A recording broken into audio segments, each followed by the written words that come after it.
আজকাল বিদ্যুৎ বিতরণকারী সংস্থাগুলি দ্রুত গতিতে দেশের নানা প্রান্তে স্মার্ট মিটার স্থাপন করছে।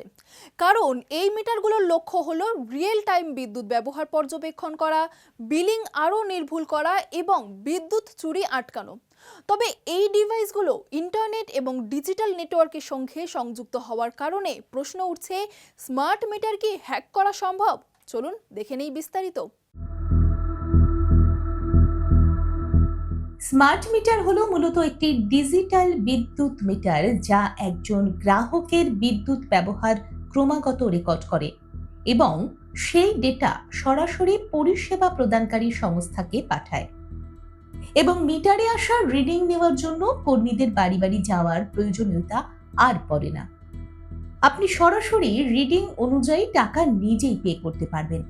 এই মিটার গ্রাহকদেরকে তাদের বিদ্যুৎ খরচ সম্পর্কে সচেতন করে এবং রিয়েল টাইমের তথ্য প্রদান করে, যা বিদ্যুৎ সাশ্রয়েরও সাহায্য করে।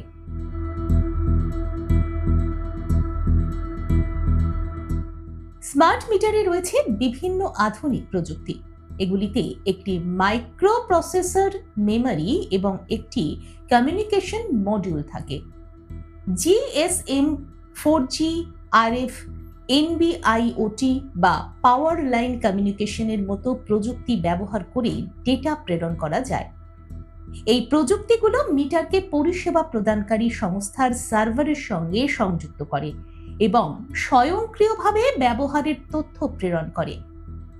এছাড়াও স্মার্ট মিটারে রিমোট কানেক্ট ও ডিসকানেক্টের মতো ফিচারও রয়েছে, যাতে বিদ্যুৎ কোম্পানি প্রয়োজনে দূর থেকে কিছু কাজ নিজে থেকে করতে পারে।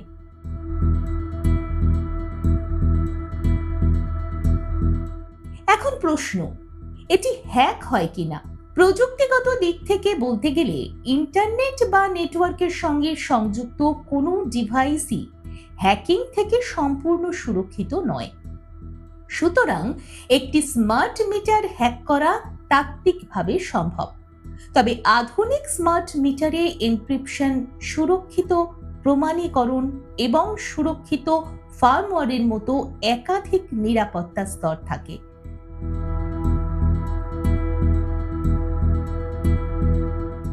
সুরক্ষার জন্য একাধিক ব্যবস্থা নিয়েছে সংস্থাগুলো। বিদ্যুৎ কোম্পানি এবং মিটার প্রস্তুতকারক সংস্থাগুলো নিয়মিত সফটওয়্যার আপডেট, সিকিউরিটি প্যাচ এবং নেটওয়ার্ক মনিটরিং ব্যবহার করে। অনেক স্মার্ট মিটারে টেম্পার ডিটেকশন সেন্সরও থাকে, যা যে কোনো অস্বাভাবিক কার্যকলাপের বিষয়ে তাৎক্ষণিকভাবে সিগন্যাল দিতে পারে। এছাড়াও গুরুত্বপূর্ণ তথ্য সুরক্ষিত সার্ভারে সংরক্ষণ করা হয় এবং শুধুমাত্র অনুমোদিত সিস্টেমগুলোকেই এতে প্রবেশের অনুমতি দেওয়া হয়। তাই একেবারেই হ্যাক হওয়ার বিষয়টাকে উড়িয়ে দেওয়া যায় না। দেখুন এই সময়ের তথ্য ও চিত্র প্রতিদিন রাত 9টায় ও সকাল 8টায় শুধুমাত্র চ্যানেল 1-এ।